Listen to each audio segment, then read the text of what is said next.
कल एक बंदा कह रहा था जी वो देखे ना जी पेट्रोल 300 रुपए लीटर हो गया है, बिजली के बिल इस कदर ज्यादा हो गए हैं। तो मैंने कहा क्या हुआ, बर्दाश्त करें, अब सब्र करें।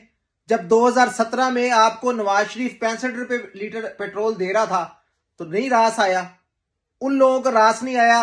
जनरल बाजवा को, फैज को, साकिब निसार को, कोसे को, अजमत सईद को, गुलजार को, एजाजुल एहसन को रास नहीं आया। चलते हुए पाकिस्तान के ऊपर उन्होंने एक लाडले को बिठा दिया।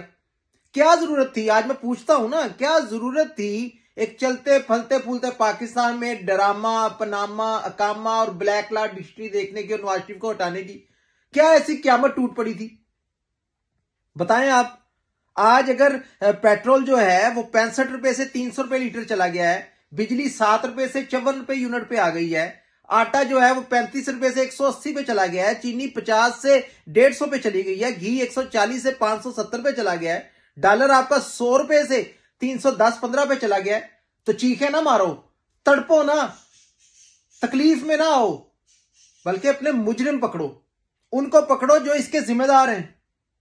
वो आए, कौम के सामने बैठे, बिठाएं उनको टीवी पर, लाएं उन्हें कौम के सामने, मांगे वो कौम से माफी,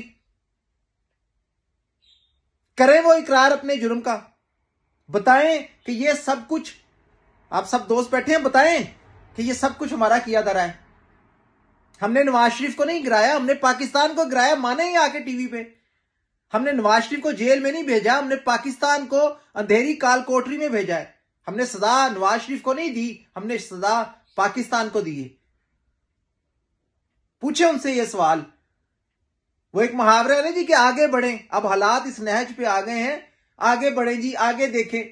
हालात इस नहज पे हैं कि आगे देखने की बजाय, आगे बढ़ने की बजाय आपको पीछे बढ़ना होगा, पीछे देखना होगा और अपना खुरा ढूंढना होगा, मुजरिम पकड़ने होंगे।